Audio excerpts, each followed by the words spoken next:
Trying to find some balance in my life. I never really put up a fight, and now I'm losing sleep. What if I lost touch? What if I'll never get it right? I try to follow my heart, but I lost it somehow. Wish that someone could say it'll all be okay. Just listen to me as I say. Listen to me as I slow it down. Dreams are yours if you want it. Enjoy the ride, 'cause those ups and those downs is what makes it worth it. Slow it down. Dreams are yours if you want it. Enjoy the ride, 'cause those ups and those downs is what makes it worth it. I never left a stone unturned, trying to find some love in this crazy world. I felt like I was never heard. All I wanted was to be loved. All I wanted was to be loved.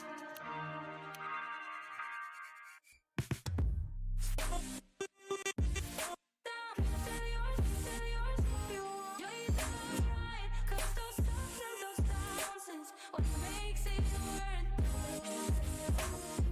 Slow it down.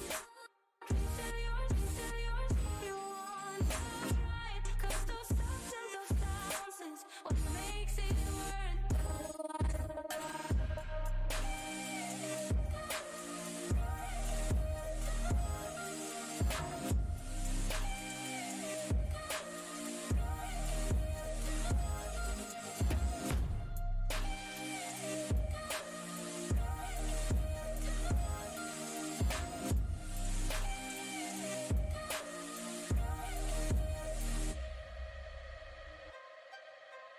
What if I lost touch? What if I'll never get it right? I try to follow my heart, but I lost it somehow. Wish that someone could say it'll all be okay. Just listen to me as I say. Listen to me as I say. Tell yours if you want. You're the right, 'cause those ups and those downs is what makes it worth it. Slow it down. Tell yours if you want. You're right, 'cause those ups and those downs is what makes it worth it.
Yo, welcome in everybody, welcome in. Good morning, good afternoon, good evening, wherever you may be. Welcome in, welcome in. Hope everybody's having a great Monday or start to their Monday, whatever the case may be. We're gonna get after it. We've got some interesting news to cover today. A lot going on with Spain and the FA and Rubiales and that situation. As you can see here, there's an article down in the corner right here. But yeah, chat, I've been following it a lot this morning because there's been a lot of developments this morning and a lot going on. So we'll get into that after we're gonna go over the matches for today. There's not a whole lot, so we'll get that covered. I want to get into Vini as well. It's seeming like his injury is going to be a little bit longer than what we expected for Madrid, which sucked, but it is what it is. Third injury this season, third major blow to our starting lineup. So on we move. We're gonna have to look at see what the options are for Madrid, and see how long he's actually going to be out. They didn't say for sure. They're talking like a month or more, is what it sounds like. They have updates that we'll look at. I don't want to get too much into it yet, but yeah, welcome in everybody. Got a lot of news to cover. Appreciate y'all being here. Grab your coffee, grab your drink, whatever it may be, lunch, come and chat with us. We got a lot of stuff to cover today. Today, Getafe versus Deportivo. I think Getafe handled that at home. Deportivo, you know, it's hard to say. They're on a 3-win streak. They're playing really well right now. Or no, that's not on their win streak. Okay, yeah. Okay, so yeah, Deportivo just beat Sevilla. That's what I was thinking. Deportivo just beat Sevilla, but Girona just beat Getafe. But I think Getafe is a better team than what they've been playing. Mayoral is not a bad player up top, honestly, and Mata can do some damage for them as well. But they've obviously not been playing well this season. Deportivo is having one of their better seasons. They gave Sevilla a run for their money, and then you know, I mean, other than that, they gave Cadiz a run, and Burgos. But I think they have a lot of work to do. I think Deportivo is one of those teams that's kind of up and down throughout the table, as far as like mid-table, low table. So it'll be interesting to see. Getafe, they can cause teams trouble. They're not a bad team at home. I don't think they're as offensive minded. They like to sit in. Obviously playing a 4-5-1, they're very defensive. But I think Deportivo could put it on them, you know. Deportivo coming off of a really good performance, a lot of goals, getting a win. So it'll be interesting to see. But I think Getafe handle this one at home. They need a win. They're not off to a good start. Atletico Vallecano. Atletico haven't been playing the best yet. I mean, they're winning. They've won, and then they tied Betis, who Betis are playing very well right now.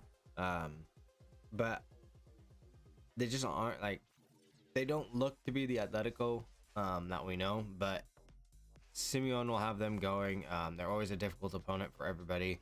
I don't know. I don't think the pie is the best option for them. I don't know if Mata is hurt. Is he? No. He shouldn't be. Or not Morata, not Mata, Morata. I'm a moron.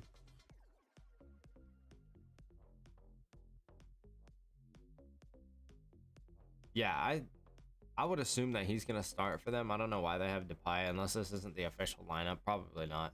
I don't know why Morata wouldn't start other than to give Depay time, I guess, against a lesser opponent. But I don't know. They look decent, but they're not the Atletico that you usually see. I don't I don't know how I like this three in the back for them. It's an interesting system. Interesting system. I don't know. I don't know if Simeone is the man for the job anymore. There's been a lot of tensions, obviously, with Felix, and they had tensions between the club and Simeone. And I thought he was going to be gone at one point, but apparently he's just going to stick it out. But who knows? Maybe they've got some moves in their pocket that they're going to make, and maybe they'll do something special with it. I don't know. And then Udinese and I honestly don't even want to try and pronounce it. Salernitana. I can't say names right, apparently. They're going at it right now, 0-0. I'm not sure who will win that. I don't really pay attention to more of the lower level teams in Italy, to be completely honest with you. But Inter do play. This is one that I wanted to watch and see how Inter progressed throughout the beginning of the season. They look good. Coming off of their Champions League final, they lost to City in that, as we know. But I was surprised to see Martinez stay. As much speculation as there was about him going other places this summer, so he's off to a good start though. I'm not sure, what does he have? 2 goals. Yeah, he's got 2 goals from their first match. So look for him to capitalize on some more. But this is a really good side, chat. Obviously they made the final with most of these players, Lukaku being one of them. Obviously he's not with them now, as his future is in question. But they look decent. Their first match, they looked convincing. They didn't really give up a whole lot of opportunities. But I want to see how they progress again throughout the season. I want to see if these Italian sides can continue to compete for Champions League. I mean, that being Napoli, Inter, and AC Milan specifically. I want to see how those 3 teams make runs into the Champions League and how their season plays out. Juve obviously can do things as well, but we know what Juve can do. But these 3 teams, Inter and both Milans for sure, they just, for a while they underperformed, and then this last season I really thought they might pull something off in the final, but they just didn't do it. But you have to look at AC Milan as well. They're playing really well. Rafael Leao stayed. They brought in Pulisic, who's playing really well. He's bagged 2 goals in 2 matches for them. So moving forward, it's looking good for them. But I'm just curious to see how Champions League and Europe plays out for all 3 of these sides. Napoli looking very strong in week 1 as well, and week 2. We'll see how they progress as well. They were able to retain a lot of players from that squad that made a good run in Serie A last year with a convincing win in there, and then a deep run into Champions League as well.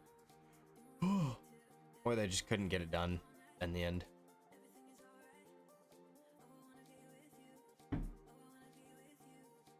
That's about it for the day though. I don't see much else going on as far as matches today. Tomorrow, Champions League qualification final, Galatasaray versus Molde, Pana versus Braga, Young Boys, and Maccabi. So we'll see. Now Galatasaray up 3-2 on aggregate. Braga up 2-1, and Young Boys and Maccabi are tied 0-0. England EFL Cup, eh? Or anybody? Fulham and Tottenham. That's an interesting draw. Brentford play tomorrow. Port Vale. Shout out to the homie. Sheffield Wednesday. Stoke. Another homie from there. Wolves play tomorrow. Wrexham, alright. Go on then. Leeds in tomorrow. I forgot that the EFL Cup starts. Champions League starts next month, chat. I am so juiced for Champions League. I think the draw is on Thursday. If I remember right. For groups.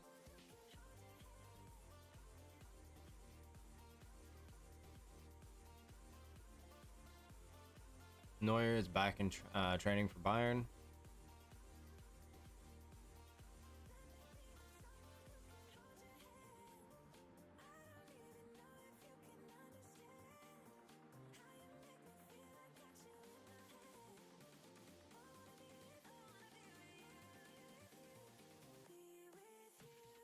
All right, so chat, at the beginning of the season, they wanted to bring in a replacement for Neuer, simply because of his leg break, and he was having issues recovering from it and having pain, I guess. But it looks like he's back in full training with them now. So we'll see how his recovery continues to progress from here.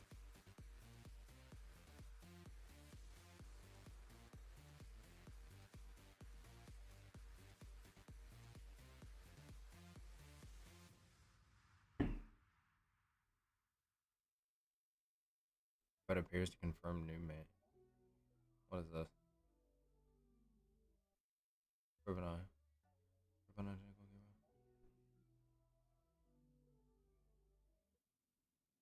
Oh, okay. So this is him talking about Bayandir moving as a backup keeper for United.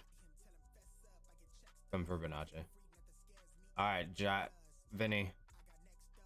48 minutes ago, hurt. So hamstring injury. His progress will be monitored.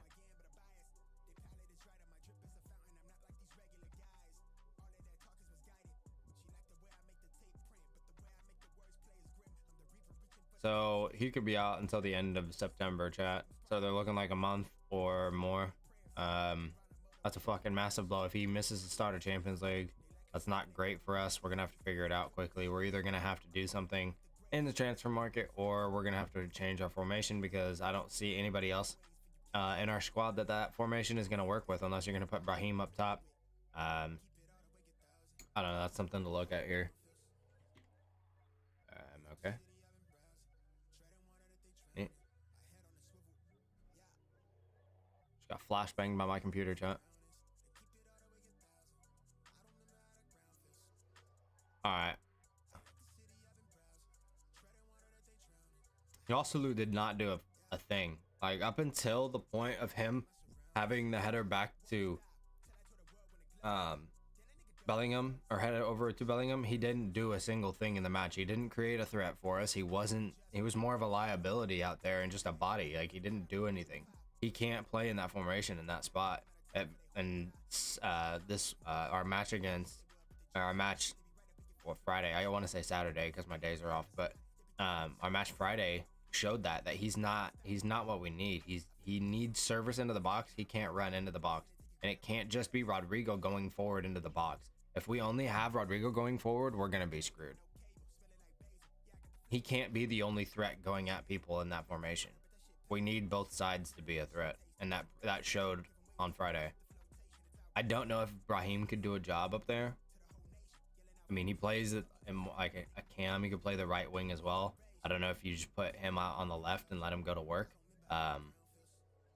It's difficult to say. He's a left footer. You could put Rodrigo out on the left and let him work in from the left, being right footed, and Brahim on the right. That might be a solution to stay in this formation that we're running. I don't know how well that will work. I don't know Brahim's ability to go at people like that at pace. It'd be something to see and an interesting viewpoint as well, for sure. But Bellingham is doing really well. We might see a switch. We might see a switch in formation to where we go back to a 4-3-3 similarity or something else. I don't know. That's up for Ancelotti to decide, and we'll see this weekend how we line up. I'm excited, and I mean, we'll have to see this week over the next few days how the transfer market goes as well. Maybe we'll end up getting Mbappe, and it'll be him and Rodrigo up top with Bellingham behind them. Who knows? I doubt that happens, chat. But with this Vini injury, anything's possible at this point. We're gonna have to do something, change formation, bring in somebody, just to fill this void, because the amount of injuries and the injuries to the level of players that we are getting the injuries to is brutal. I mean, you're talking Militao, Courtois, and now Vini, three of our solidified starters at the club. So three of our best players just gone. Vini, we're not sure how long. Obviously, the other two are out for the season. Mendy's still out. Raheem's back, obviously. Guler's out. He had the knee surgery. So it's been a rough start to the year, chat. It's going to be a tough season, I think. We're going to have to battle through it. But I think that's when we do our best football, and we play our best football is when everybody's counting us out. So all the more to us. We just got to push through it. And I'm excited for the season still.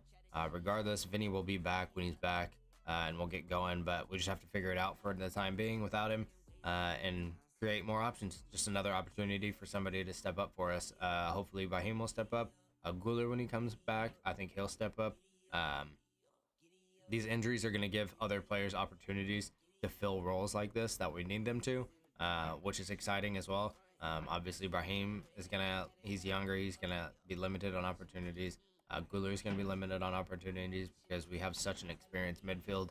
But these injuries are gonna force us to do things that we're not used to and change things. So maybe some of these younger guys will get an opportunity that they probably wouldn't have, regardless, or like if we hadn't had the injuries. I'm excited to see what Ancelotti comes up with, but that's neither here nor there. Maybe he'll put freaking Camavinga out on the wing and go to a 4-3-3. I don't know. It'll be interesting to see, chat. Regardless, I think we're going to have a good season. I'm not overly concerned. Like I said, Vini will be back. It's just going to be a rough period here for us, trying to figure things out without Vini, for sure.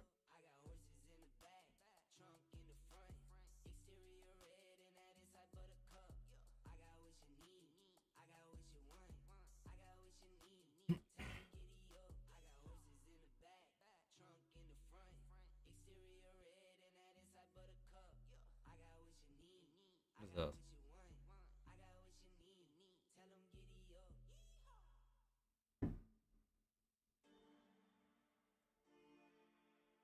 Okay.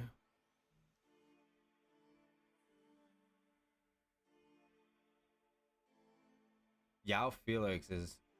Where would they play Felix?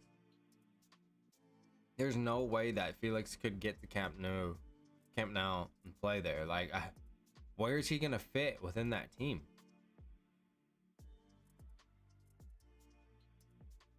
Chat. I can't type today.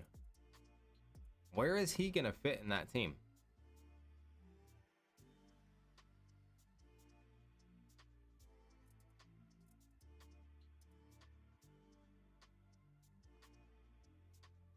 Like, you have Gundogan, you have De Jong, and you have Pedri, and you have Romeo. And then this. Where is he gonna fit in that team? You can't have a false nine. Like, what are you gonna put him behind Lewandowski? I don't understand. Like, if he were to move there, I don't know where he would fit in that side. To be completely honest with you.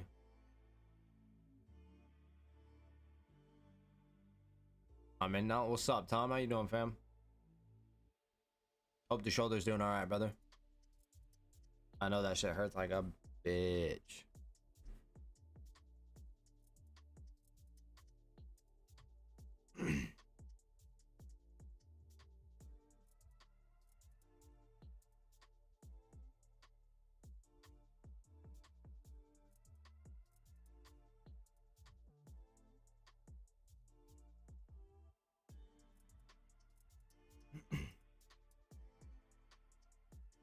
Alright, it's just not gonna load. There's nothing past 7 hours that they have. Alright. We'll go here. Trying to type with one arm, but we good. All good, boss. Just appreciate you being here and chilling out, man. Premier League Team of the Week. There's no way Bruno made team of the week, bro.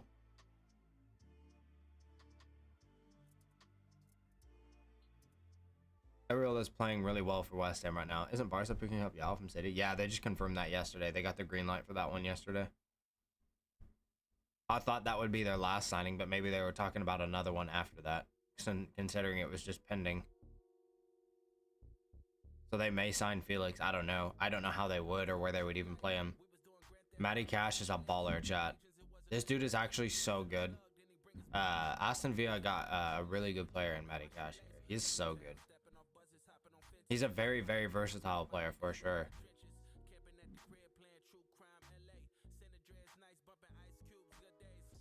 Anderson from Crystal Palace.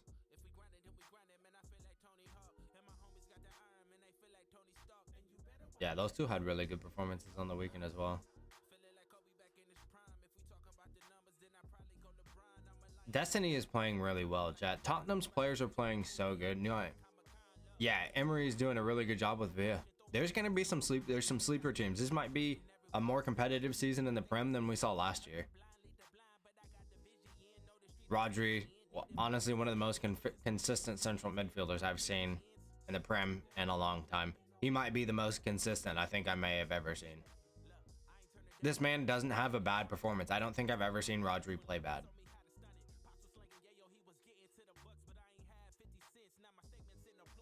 Paulinho having a really good performance for Fulham. They're doing really well as well.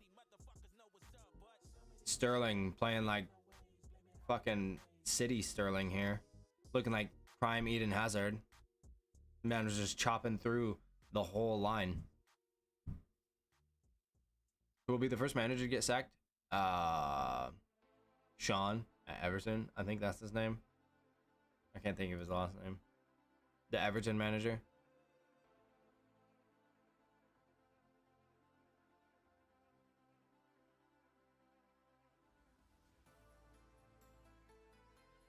I can't think of his name.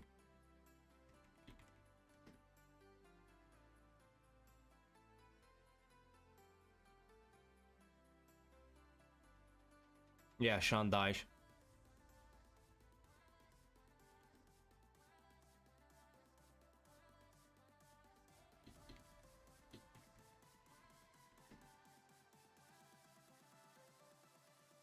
I'm pretty sure it's Sean Dyche. Yeah.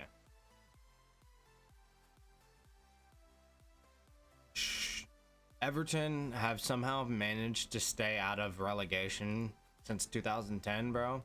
And Sean Dyche has them at the bottom of the table yet again. And I don't think he's the man for the job. They're gonna have to do something. Chat, what a performance by Nunez coming off the bench for Liverpool. A man down and them getting two from this man late on in the last like 10-15 minutes of the match. Well done from him. They need him to do that because I said this yesterday. They need him to be consistent with this though. Who's on their attack? Everton? DeMar Gray maybe? They don't have a solid team, bro. They don't look good. They lost to Fulham at home. Malpay. Yeah, they're just not. They're not great. Dele Alli's hurt. Yeah, they're just.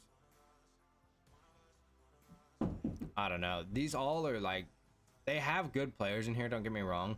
But most of these players are championship players, bro. Like, I hate to say that. But a majority of their team are championship players, like championship level. That's the thing. They don't win anything, so they don't have any money. They don't have any money, bro. I don't think Everton have money. The only money they've been able to spend is like on shit like this, like championship level players. They're not getting Premier League level players even. I don't think Sean Dyche is a Premier League level manager either, if I'm being completely honest with you.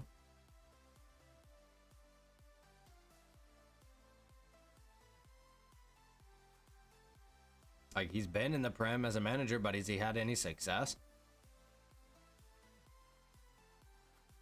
Not really. I mean, he was at Wolves and Burnley. I mean, he got Burnley to the Prem. That's about it. Actually, not even. Burnley didn't even get to the Prem with him. They got to the Prem with Company. Company got Burnley to the Prem, not him. They're down bad, bro. All right, I will give this though, bro. Tom, West Ham are playing out of their minds, bro. West Ham are playing out of their minds. Antonio is a baller. Hopefully they can beat Luton. If they can't beat Luton, they don't deserve to be in the Prem, bro. That's an interesting team of the week, though. I don't know how he makes it in, bro. Just because he gets a goal and an assist, but he's not... I don't know, bro. Maybe I'm tripping, chat, but I don't rate Bruno Fernandes. I don't think he's... I think he's a good player, but I think he makes things way too difficult for himself and puts himself and his team in bad positions when he does stuff. I just think that Bruno could be better for them and for himself. If he would do things in a more simple manner, he would be one of the best central midfielders you've seen at United. But he does this shit where he takes 3 to 5 touches instead of doing 1 to 2. He has to take more touches. I don't think his first touch is as good as most. He has a good first touch, but if he was able to be more decisive in his first touch and where the ball goes and then play the pass on the second touch, he would be 1,000 times better. And I don't know if he takes so many touches because he doesn't read the game as fast as others. He sees the game and he sees openings, but I don't think he reads the game as fast as others. And I don't know if that's why he takes as many touches, or if he's just doing it because he wants to take touches. I don't know. I can't answer it, bro. I just think he could be better. I've talked about this with multiple people. My old manager from JUCO brought it up the other day. He told me, he's like, watch, Bruno will take so many touches and things that he could do in 1 to 2 touches. And I agree with him 100%. I've been saying that Bruno's not that great of a player for United. He is good, but he's not that great. He could be way better for them. Just making things simple.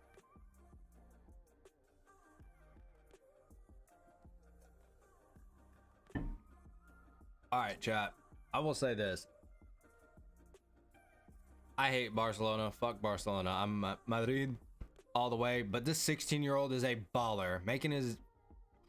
This man came came out and started and grabbed the opening assist and involved in the winner. 16 years old, chat. Lamine Yamal. He's good. He's good. I can't show you the highlights from the weekend, but he's a good player. He's really smart. He's quick. He's decisive. And he's not scared to take his opportunities at all. He's a good player. Yeah, that kid is one to watch. Yamal is one to watch.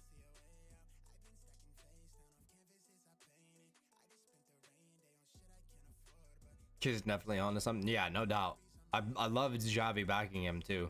Look, like I said, I'm a Madrid fan. Fuck Barcelona all the way. Fuck them, bro. Fuck Barca. But I cannot... you can't take away from what Xavi has done at Barcelona and with those players. He brought De Jong back to life. He's brought Barcelona, the whole squad, all of those players. He knows exactly how to bring all of them back to life. I thought De Jong was out the door, gone, and ready to move on.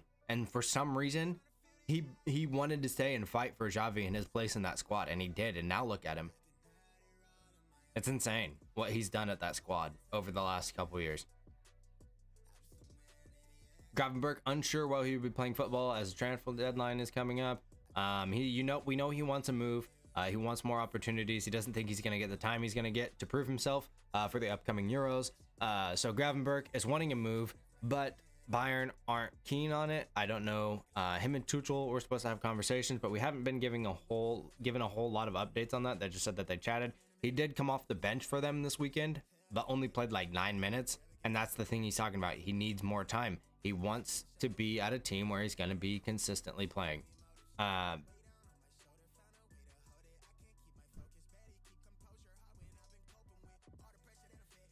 United and Liverpool each made their own preference for a loan with option to buy. Bayern have been resisting letting Gravenberch leave at all, but would rather see a permanent sale if it comes to it. So, if United or Liverpool want Gravenberch, they're going to have to buy him. They're not. I don't think they're going to do a loan with the option to buy. It's going to have to be a full-out purchase for them. So we'll see what happens there as the transfer window closes here soon. United have lined up for a deal for Aramba with Fiorentina, but depends on the players' sales before anything can be finalized. Haven't ruled out a move for the Moroccan and Gravenberch, although it would hinge the type of deal for the latter. Okay, so United could get both. Aramba has also been taken out of the Fiorentina squad until his future is decided, and they know that he wants to either be at the club and train with the club, or if he's going to be sold this summer. So he's not even with the squad training right now. He's off doing his own thing. And then Gravenberch, obviously we know he is at Bayern. He's still training. He's with the team. So it's up to Liverpool and United, I think, at this point, if they're going to come in through and what kind of deal they're going to come in through with. So we could see him leave to one of those two sides this summer, but we'll see what happens.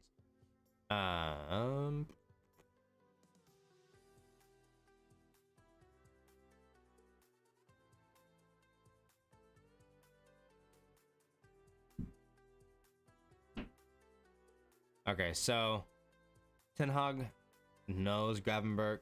He was influential in his development at Ajax.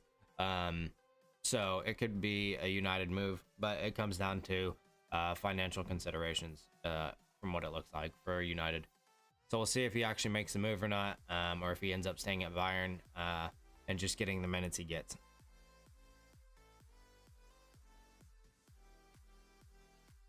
We're also waiting to see what's happening with Pavard. United have chased Pavard as they sought to sell Harry Maguire. Inter are now leading race to sign Pavard. West Ham could revive their pursuit of Maguire.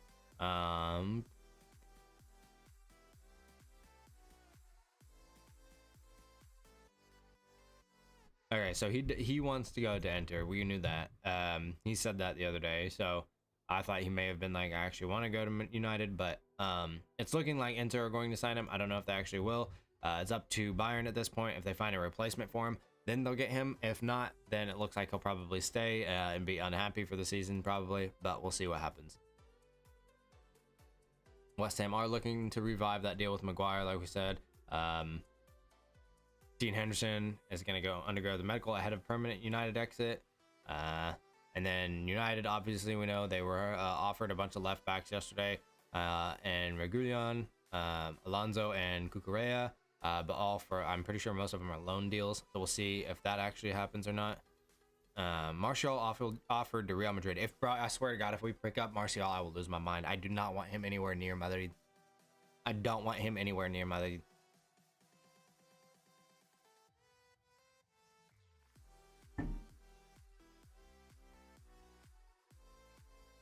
So Salah may go. Hard to see. Chelsea identify potential replacements for injured Reece James, Brennan Johnson, Akure, Kolo Muani, Gravenberch, and more. Okay, so these are all the transfer rumors, chat. All right. Real Madrid have offered the chance to sign Anthony Martial as a replacement for the injured Vinicius. A loan deal, an option to make the permanent. No, do not. I swear to God, if we do that, chat, I'll lose my shit. That is the worst deal ever. Do not do that. Ancelotti would be out of his mind. Bayern looking to sign McTominay on loan and could allow Gravenberch to move in the opposite direction. So look at this for something to be happening. Gravenberch, McTominay deal type thing with Bayern and United. Both interested in the other's players. So we'll see what happens there. Napoli are prepared to rival United for Aramba. So Aramba could be going to Napoli. We could see that move for him. We'll see what happens here. That's an interesting one to come here over the next coming days. Liverpool ready to move for Atletico Madrid forward João Felix. If they end up losing Salah to Saudi, okay, so interesting. Chelsea offer, while a move offer remains conditional. Liverpool intent on pursuing Doucouré from Crystal Palace and have not been scared off by 70 mil asking price. Anthony is a starter for the highest level only because of consistency. Yeah, That's the thing. He's not consistent, and he can't show, and he hasn't shown anything of consistency. So I don't even want him. I wouldn't want him. There's no reason for Madrid to sign a player like that.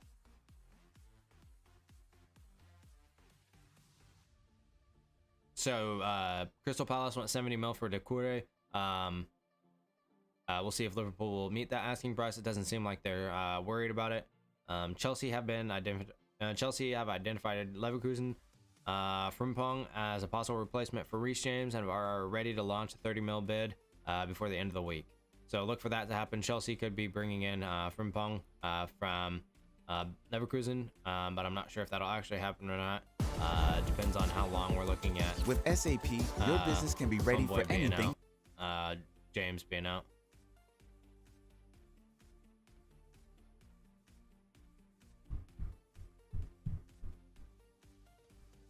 Barca made it clear to Arsenal they're not prepared to accept a loan for center back Garcia this close to the end of the summer transfer window.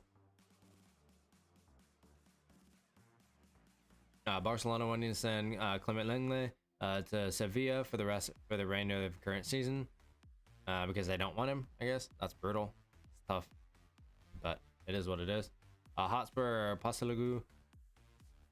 Postecoglou. I need to figure out how to say that fucking name, chat. Made Nottingham Forest Brennan Johnson his top target for the final days of the window. I would love that move for Tottenham. I said it yesterday. They do not need to sign a big striker. They don't need somebody that's going to be a big name. But Brennan Johnson is a really good, annoying player that with a good, solid midfield like James Maddison behind him, you get into good positions, man. Like, Maddison is a baller. Is it James? I don't know. I don't remember his first name. Yeah, it's James. Maddison's balling out right now at Tottenham. He's got a goal and 2 assists in 3 matches. He's in a better side. He's not at Leicester City anymore. And he's thriving at Tottenham. They need a player that they can actually play through. Richarlison isn't providing them anything up top. I would honestly start Johnson over Richarlison. You know that Johnson can finish and create goals, and I think that with having better service, with a better midfield behind him and better wingers and just better overall players surrounding him, he would have a really good career. I like Johnson as a player. You saw this weekend with Nottingham against United. He's a pest. He's a pest. He annoys people. He's a workhorse. He works hard. He has a high work rate. He's young. He can provide goals for you. He can provide opportunities for you, and it's just an option for them. Like I said, they don't need a big signing, but he would be a good signing for them. I don't think Richarlison is going to get the job done for him. He wanted all the opportunity and was calling for all the opportunities at the end of the season last year and was just mad that he wasn't getting the opportunities. Well, Kane's gone. You have your opportunities here, man, and what have you done with it? Nothing. He's done jack shit. I don't think I've seen a good performance from him. Even in the preseason, he didn't do anything. He hasn't done a single thing since the World Cup, and now he's mad and that he had to sit on the bench all last season. And I think it's just, honestly, I would part ways with him if I was Tottenham. He's not going to produce for you. He didn't produce for you last year when he got opportunities, and already this season he's not going to do anything for you as well. You may as well put him up for sale and unload the load. Bring in Brendan Johnson and somebody that's going to actually do a job for you. Because Richarlison doesn't even seem like he wants to be here because he's not performing well whatsoever. All I see him do is complain. That's my opinion.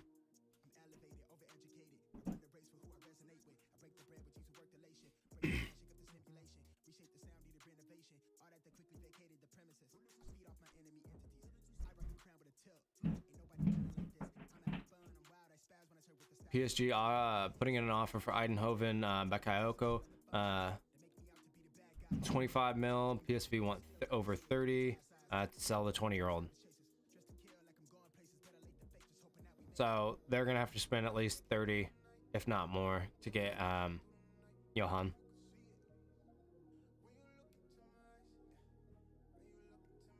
And they're also they're offering for Kolo Muani, with Ekitike potentially moving in the opposite direction for 20 mil. So Muani in, Ekitike out. We'll see if that actually happens. PSG are making a lot of moves, chat. I really don't think Madrid are going to put in a bid for him to end the season. Regardless of that speculation, I think we're done regardless of Vini. I don't know. We'll see what happens. Like I said, there's a lot that could happen in the next coming days, especially with the whole BS with Vini and his injury. Okay, so City put in their second bid for with Wolves for Nunez, over 60 mil, which is what they wanted. So I'm assuming they're going to accept that. If not, there's some sort of issue on their side. But that's the last of the transfer rumors so far this morning. According to 90, we'll get more probably from Fabrizio when we go to his page.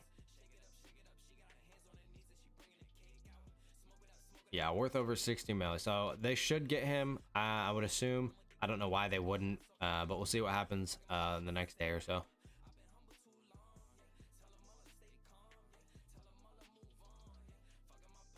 They're all, okay, so Tottenham, I said yesterday this, but they're also considering a bid for Jota if the Brennan Johnson deal doesn't go through, but we'll see if it actually can happen or not.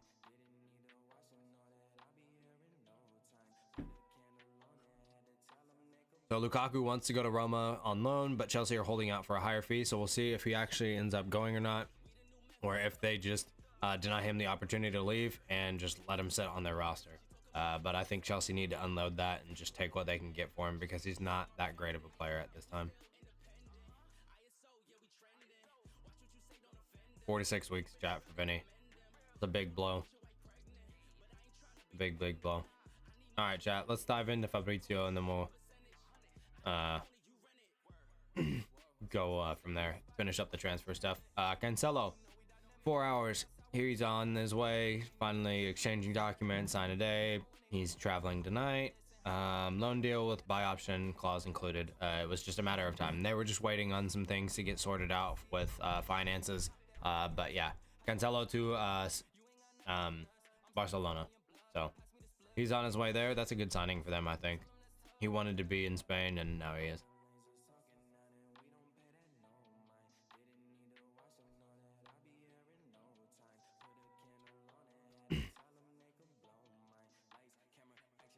So Baleba is in England, undergoing his medical test to become a Brighton player. He was 30 million plus add-ons included. He's going to be a good signing for them, I think. Yeah, with an option to buy. He's on a loan. I think they're doing 50-50 salary with an option to buy. I can't remember the salary split they had. The 50-50 might have been a different loan deal, but I thought it was 50-50 with Barcelona on salary, and then they had the option to buy him.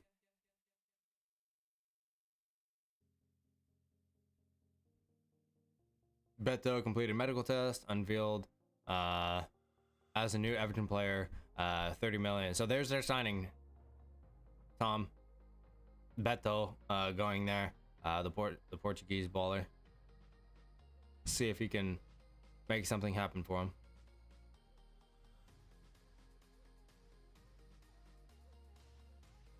Al Arabi presented a formal bid for Marco Verratti. Negotiations ongoing on both club and player side. Verratti agreed to terms with Al Hilal. Deal collapsed as PSG rejected 2 bids.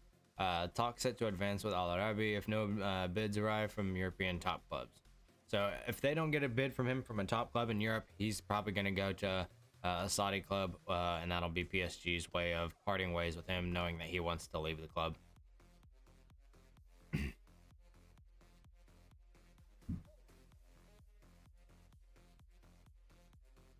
Let's say trying to get in on some young talent here, chat, with the under 19.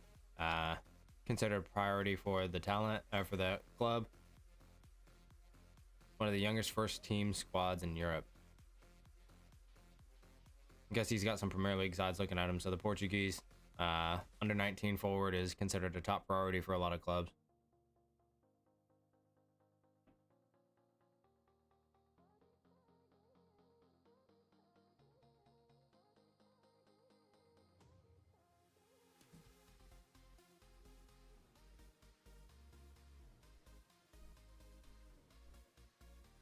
All right, chat. So the Bandier is at United. He's been there doing his medical test for the past 3 days, so he will be a United keeper.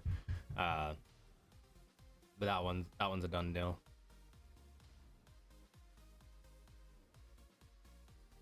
Okay, 60 mil plus add-ons to get the confident to get it done. Personal terms agreed with already. City optimistic. Opening 50 mil plus 5 mil add-ons was rejected, so they got the 60 mil plus add-ons now. So we'll see if City gets Nunez in or not. Up to Wolves now at this point.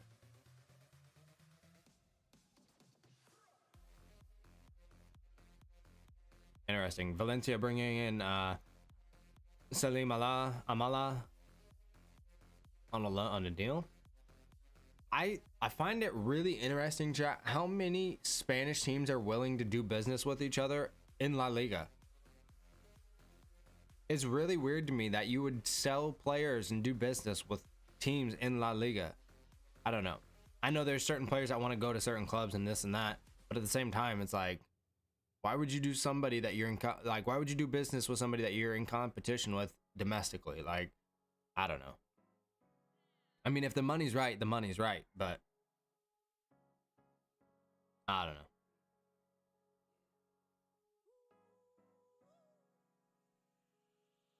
Nottingham Forest submit formal bid for Vlachodimos. Package close to 9 mil. It's first official bid from Forest. Benfica want more to make it happen, but talks continue. He was United's second option after Bayindir. AC Milan trying to bring in Taremi. No plans to match asking price of 25 mil, but Milan want to try until the end. So they're gonna try and work their way into a deal under 25 mil, but we'll see what happens over that. They'll try until the end, but I don't know if they'll actually get it done or not.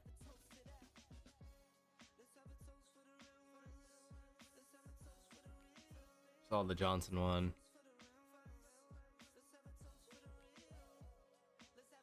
Oh, chat, this one happened yesterday. It's a huge signing for Napoli. Jesper Lindstrom going to Napoli. He had a really good season last year. He had some breakout moments last year. I think he's a good player. I think that he could fit in well with this Napoli side and help them continue their success that they had from last season. They're looking good to start the season already again, but I think this is a really good signing for them. He's a good player.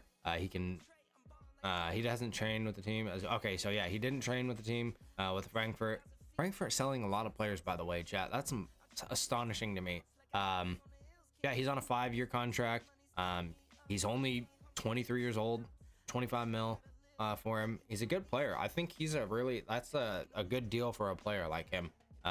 He's a little bit inconsistent, but I think that at Napoli, they can get him headed in the right direction. I think that's a great signing for them. Obviously, we know, so Baleba is going through. That deal's done. Here it is again. Norwich are interested in Palmer. This kind of championship stuff. Nothing too crazy.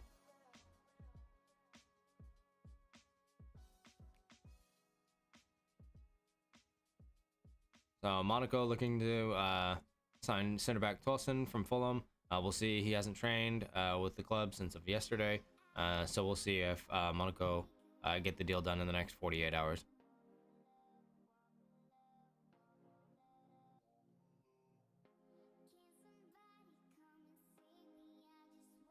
So the Bayern CEO says that he hasn't been training, but they're quite confident they will find a solution in the last few days of the transfer window. So we'll see what happens here over the next few days for the Bayern and Havard deal.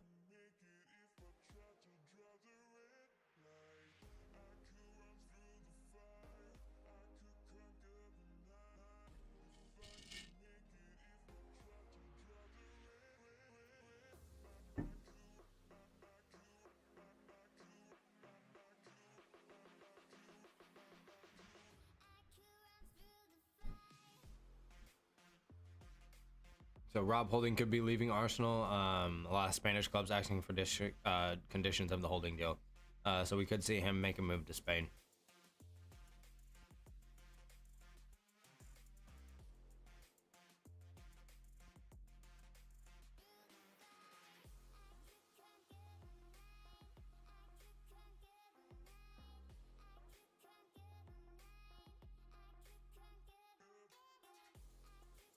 The Forest have already rejected deals, so it's not going to be an easy one for Tottenham to get done, but it could be one that they do get done.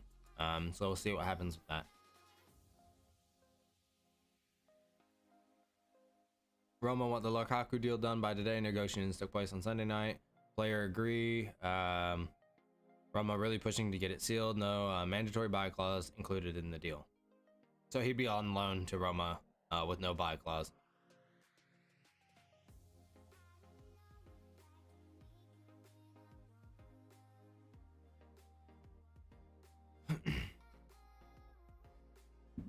Al Duhail have approached Aston Villa for Philip Coutinho, but there's no formal bid on the table. Discussions advanced on the player side, none not yet on the club side. Talks will follow in the next few days, but understand if Coutinho will join the Qatari side.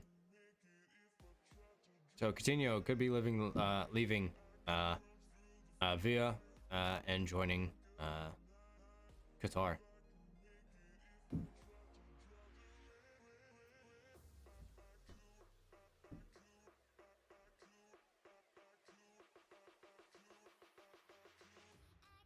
All right, so most of that's the old stuff, chat. Let's get into this. So, let's go here. Let's go to managing Madrid. See what they're saying about the squad and everything. So I'll give him this. Tchouaméni has been insanely good as our number 6 right now. I still think personally that Camavinga could be a better 6 for us. And Tchouaméni looks good going forward, but at the same time, who's not to say that he can't just venture forward, you know? I still think that could be an interesting switch to see if it happens or not. But I don't think it ever will. I think he's solidified as our 6, and Ancelotti knows what he's doing, so he's got it going for them.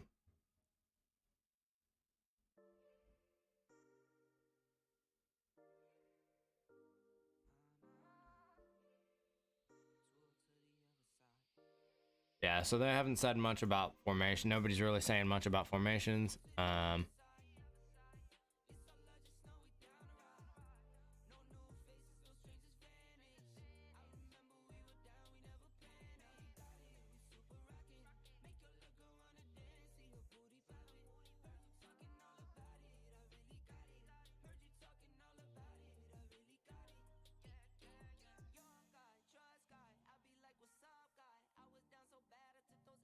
All right, so that's about the Rubiales case. There's not much on the Madrid side right now, chat. But you know, like I said, we just have to deal with it. We have to move on. We have to deal without Vini for now, and we'll see what the options are in the coming days. Obviously, Ancelotti knows what we have to do and how to handle the situation. But I think we'll be all right. You're gonna give me a notification and let me see it.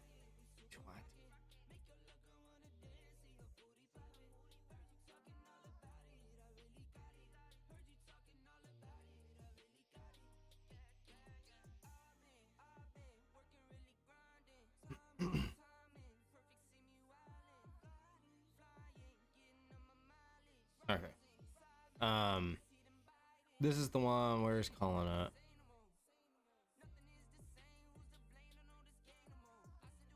Okay, chat. So I found. I'm not. Let me find. Okay, here we go, chat. So there's been a lot this morning and last night, as for my time, going on with the Rubiales case in the Spanish FA and the women's team. I knew that it had been bad for time.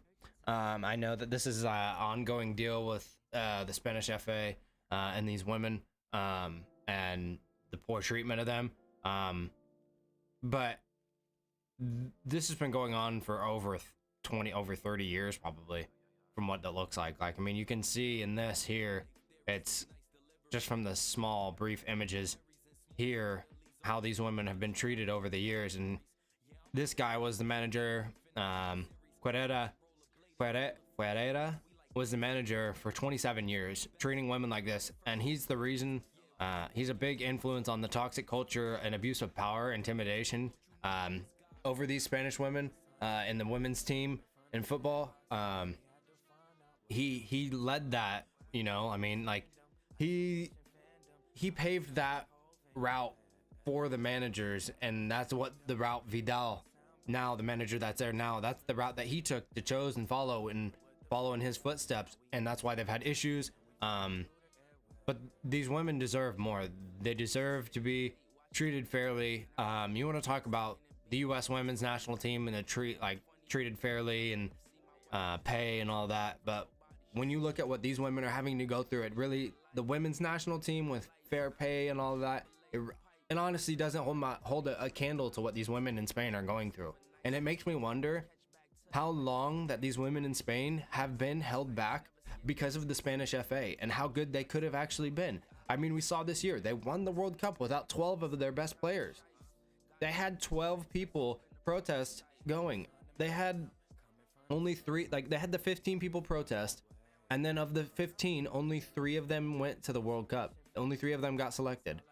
And you're gonna tell me all of those other 12 just weren't good enough? Like, I don't buy it. Like, I think that the Spanish women's team could be way better than what the US women's team could be, honestly, if they hadn't had to deal with all this that they've been dealing with. Not to mention, it's just poor. Like, I don't know how there hasn't been light shed on this prior to this. I mean, it looks like people have tried. Obviously, this is a documentary, chat.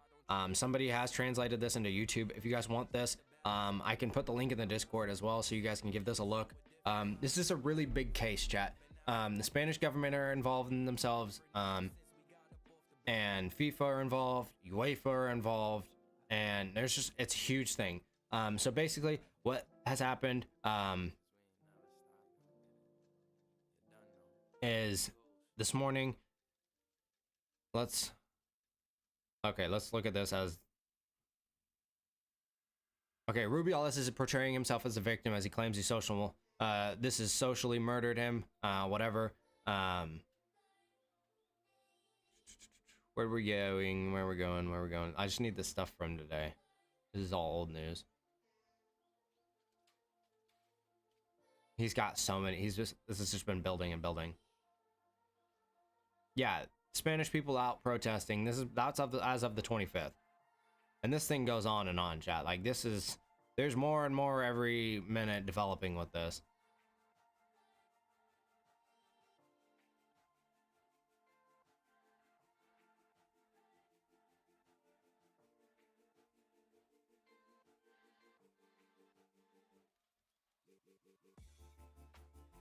Yeah, it's sad. Like he was just saying, the Mallorca manager was just saying, it's sad because this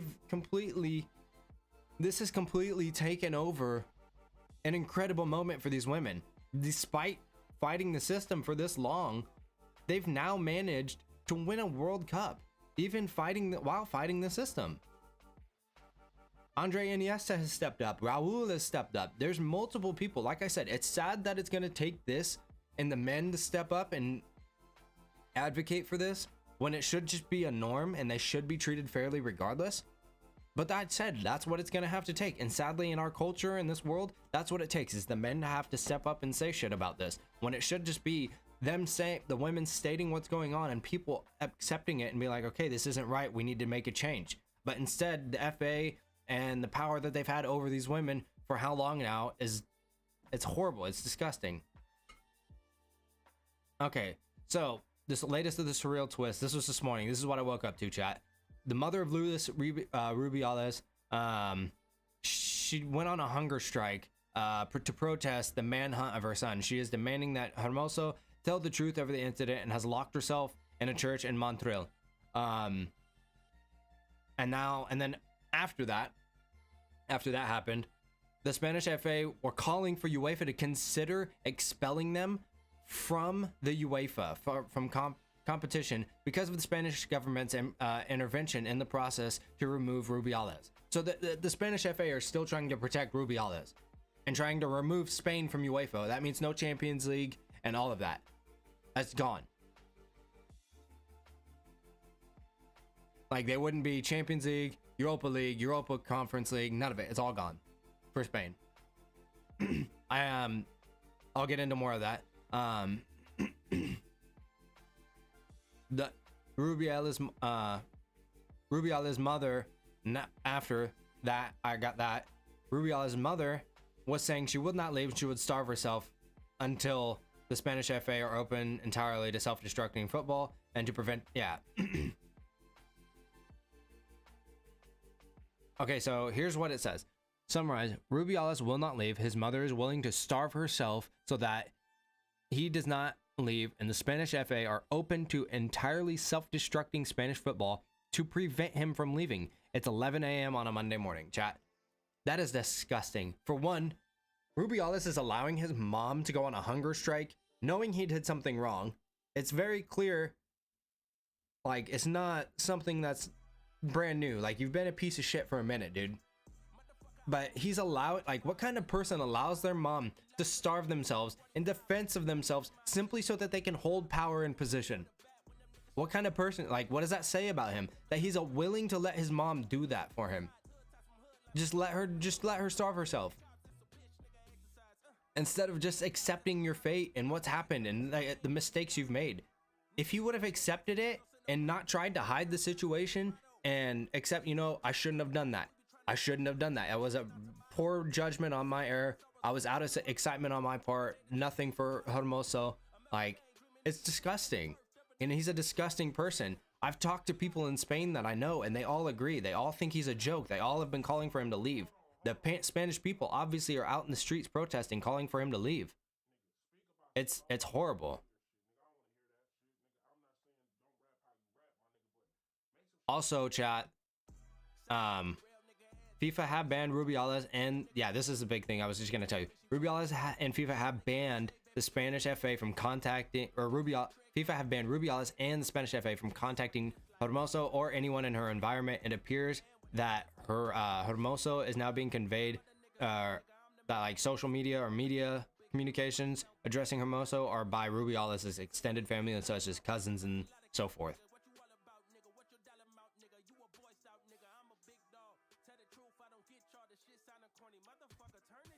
Yeah, at what point does he say enough's enough, I'm gonna go? He's like the Boris Johnson of Spanish football is what they're saying here.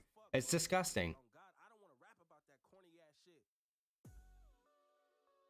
I will say, chat, FIFA or UEFA have denied Spain's request to be expelled from competition, so they're still in the competition. They're still in UEFA. That request was denied. They're not gonna do that.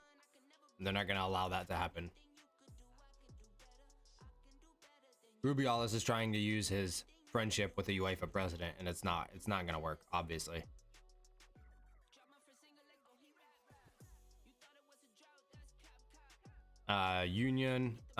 Spanish Players Union is clarifying Jenny's stance. A structural problem in the Spanish FA. The footballers have faced this discrimination every day throughout their careers.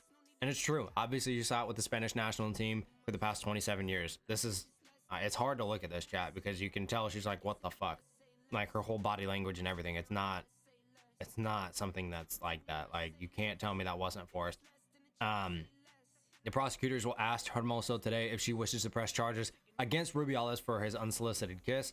It follows evidence of the video footage and Hermoso's comments that the kiss was not consensual.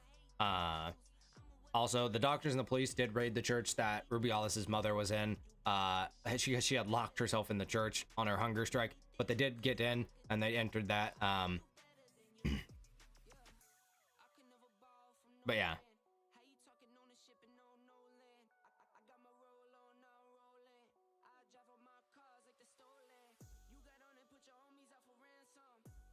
Rubiales' cousin's still chatting shit, just spitting out of her mouth. It's sad how diluted and decrepit this family is, that it goes all the way through his cousins that are still trying to defend him. If it goes all the way through Spanish FA and the Spanish FA are willing to implode to defend this dude, you have a systematic problem, and the Spanish government and more people need to get involved in the change that needs to be had here, because this is a horrible, horrible event. There's no way that this should be happening. These women have been enduring this for over 30 years now, it seems, and it needs to end now.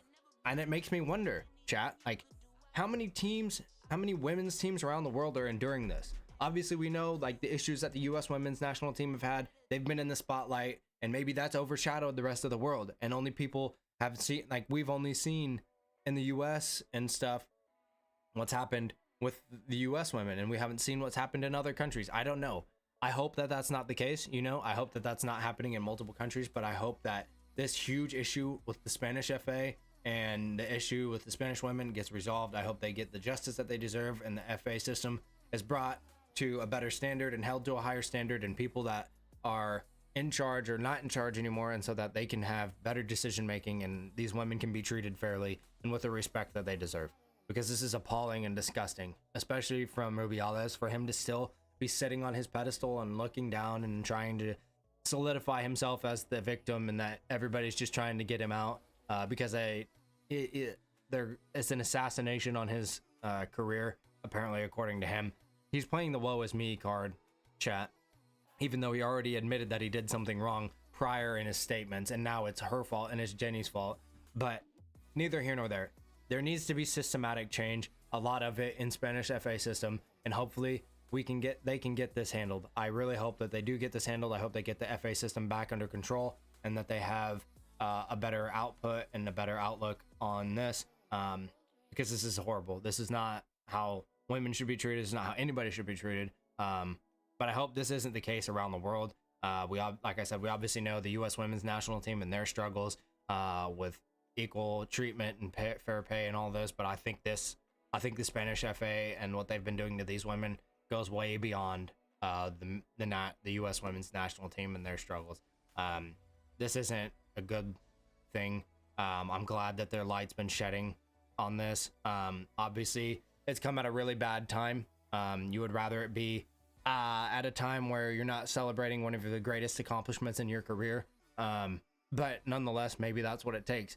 You have to have the spotlight to be shown what's wrong. You have to be in the spotlight so that everything else that's wrong with the association, with the football association, and all of that gets a light shown on it. So they're in the spotlight. Obviously, it's not there for the reasons that we would like, because they did win the World Cup. They are an incredible team, and it makes me wonder how many good players have suffered and not chosen to play for the Spanish national team simply because of their treatment and how good they could have actually been. But like I said, these women deserve better. I hope that it happens. It needs to happen, and we need to all stand behind them and have the Spanish FA have a lot of systematic change and a lot of personnel change, because if they're willing to die on this pedestal with Rubiales, they should all be gone as well, in my opinion. If you're going to have a Spanish FA system and the people that are running it all back the person that everybody in the country is trying to remove, there is a whole system that is wrong, and the whole system needs to be changed, and everybody in charge needs to be changed.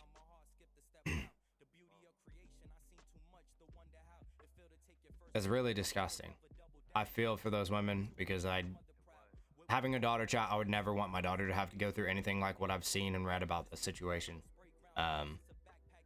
It's horrible. I don't want anybody to have to go through that, but let alone people that are just trying to enjoy a sport and play and enjoy their careers, and they're being forced and manipulated in ways that they shouldn't be.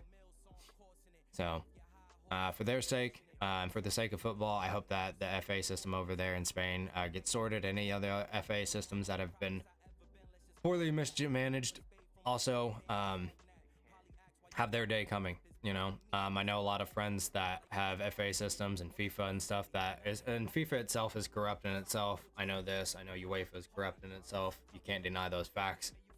You see it all the time. We can get into that if you want. If anybody wants to dive into the corruption within UEFA and FIFA, we can always get into that. You just let me know. But I think that there needs to be a light shown on things like this. I know other players and friends that play and have issues with their country's FA system and how they manage things, and so it's not just something that happens in one country. Obviously, the U.S. had their issues. It's gotten better here. It's not the best still, but it's gotten better. I hope for Spain this is what happens. Obviously, you know what I'm saying. Like the women, like I said, the U.S. women won. They were going for a three-peat. They won the World Cup twice. Multiple times. They had the light on them. They were able to shine the light on the issues because of the amount of spotlight that was on them and the amount of attention that they drew of being a dominant team. Well, Spain now in the spotlight, won the World Cup, their first World Cup. Now the second nation to win on both the men's and women's side is now there's now a light being shined on this team and on the issues around it. No, we haven't. I talked about it the other day a little bit. But yeah, I think it was they needed this, you know. I think it's good that Spain won the World Cup. I didn't have them winning it, honestly, but I think they needed to win this in order for the change that they need to happen, which sucks because it overshadows what they've accomplished as competitors and athletes, as footballers on this high stage. But at the same time, maybe it's going to be the progression forward that they need, and maybe it'll allow them to accomplish much more and be a much more dominant team like they should have been prior to this, but the FA system has held them back. So we'll see what happens. I'll keep you guys updated as much as possible on this as I can. I've got notifications on for a few things so that I keep getting notified on it, but that's where we're at right now on it. I hope it keeps continuing to progress in a positive way for these women. But no, Derek, we haven't talked about Greenwood yet. Yeah, they lost focus and they've become complacent. Too many politics in football is a bad thing, but when there's systematic issues like what's happening in Spain and what was originally happening here, then that's when there's an issue. I think that these women here in the US, I think our team got complacent. That's why we didn't progress in the World Cup. We were just so focused on being stars and being the best team that we forgot that there's other teams progressing out there around us. And that's what happened. They lost.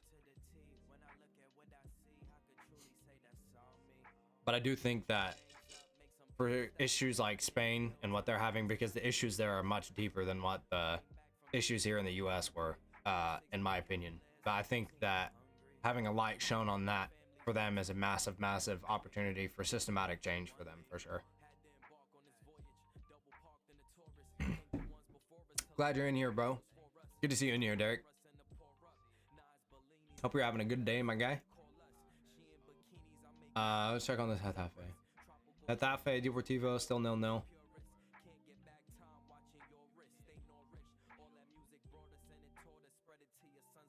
I really don't know what Madrid is gonna do without Vini for a month and a half.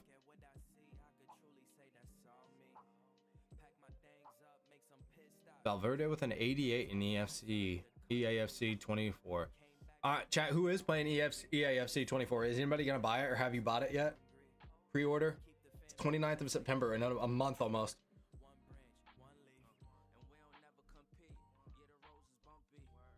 In a month almost, chat. FIFA will be out.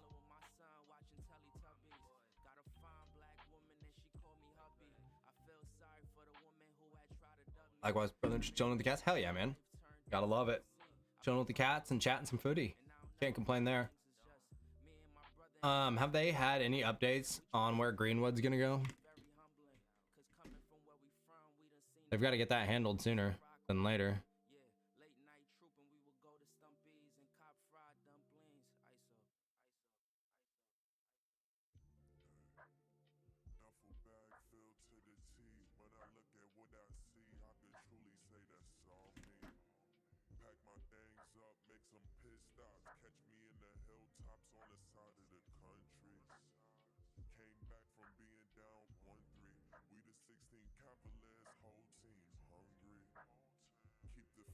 I got to play the beta first. I'm not sure how I feel about it.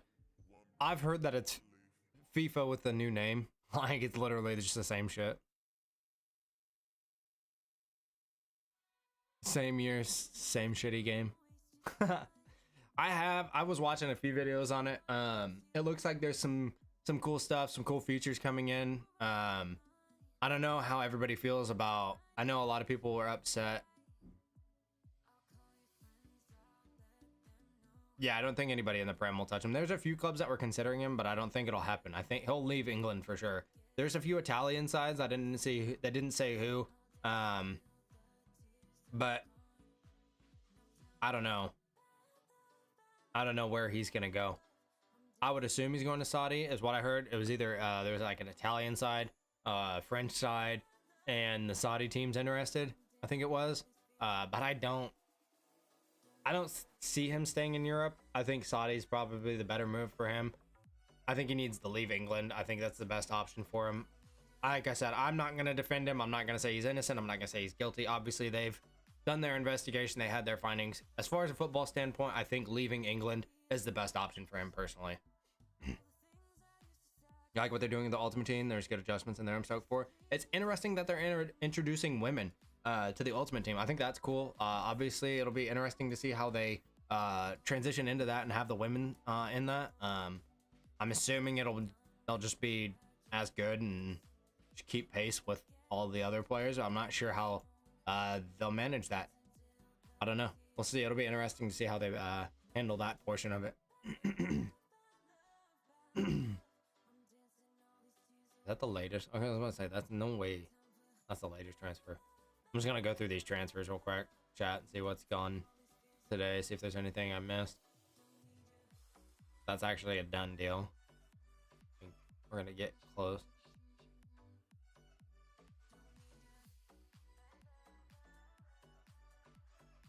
Yeah, so these are all I've said yesterday. We haven't had a whole lot today. Haven't had a whole lot today with that.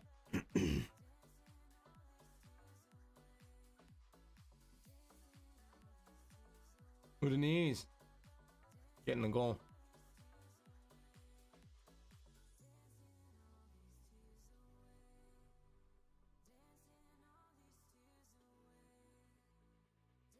Look at the legends they're introducing.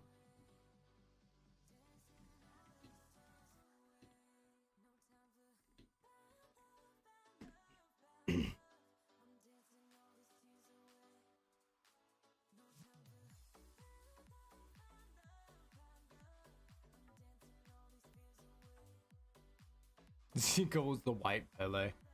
Zico, Ribéry, and Bobby Charlton. Okay. I fuck with the Ribéry one, bro.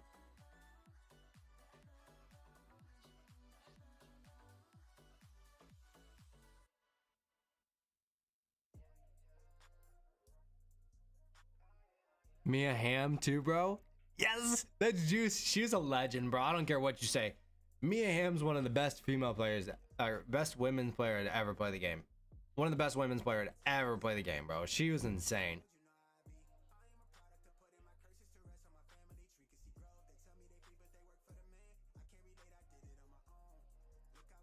Zico. Derek, you haven't even seen my team, bro. I'll have to show you my team. After this, I'll send you a picture.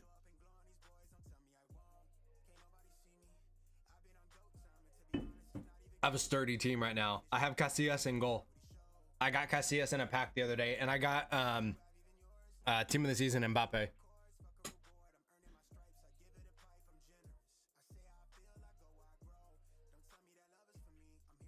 Mia Hamm was needed for sure. She played a huge role in women's football, man, especially the U.S. women's football, but just women's football overall. Played a huge role in it. I'm so glad they've added Ribéry in there, bro. Ribéry is a legend, bro. I feel like they could add some others in there, though. If they're going to add Ribéry in there, there's some others I feel like should be in. Let's play after. I got to go get lunch after this, bro. I'm going to go upstairs and eat. It's almost 1 o'clock for me. I got to get some lunch after. What are you doing tonight? Or what are you doing later? Do you have stuff going on?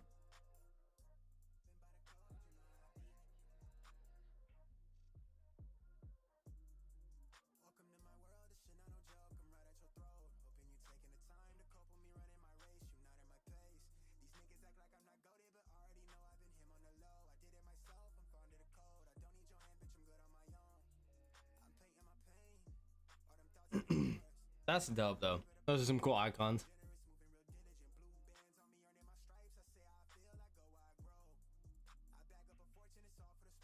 Yeah, I haven't looked too much into it because I won't be able to buy the game right away. I'm gonna have to wait for a little bit, but I'm excited for it. You ain't doing anything until 4 your time, 6 my time. For sure. I'll hit you up. I got you. I'll send you my team after this, and then I'll hit you up when I get done with lunch and stuff. Because we'll probably put the little one down for a nap here before too long. But chat, I think that's about it. Pretty much gotten it all covered. Okay, Touching 4 to 10. So if you're down before, let's run it. Bet, bro. I'll let you know for sure. Derek, I want to ask your opinion on this. I know that Rodri plays for City and you're a United fan, but would you agree that Rodri is one of the most consistent midfielders, if not the most consistent midfielder in the Prem? Like central midfielder right now?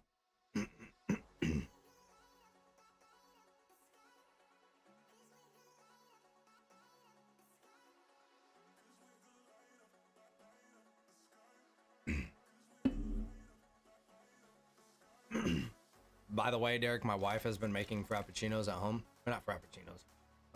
Get me the fuck out of here.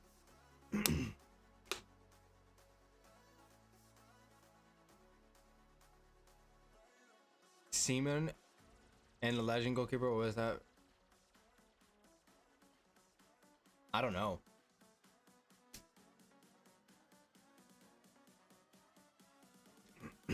Class, bro. He's simplistic and effective. Yeah. I hate City, obviously, but he's one of the... He's just too consistent to hate, bro. I like Rodri as a player. But yeah, bro. That's it for me, chat. We got all the news covered for today. If you guys want, follow the Twitter. Everything on the socials is Bars Pitch. Twitter, TikTok, Instagram, and YouTube. We're on YouTube, but under that, you can also go to Kick and follow it on there as well. I will eventually be streaming on both once I'm able to get that set up. But for now, just on YouTube. But neither here nor there. That's it for me today. I'll catch you guys later. Derek, I'll hit you up for sure. I appreciate you guys. Thank you guys for hanging out. We'll be live tomorrow morning with some more footy news, so make sure you guys tune in. If you haven't yet, drop that sub to the channel. It is free. It's more of a follow than a sub, but it'll give you guys notifications for when we do go live and when things are posted. So make sure you guys drop that sub, and I'll see you guys soon. Much love, everybody. I appreciate y'all. I'm out.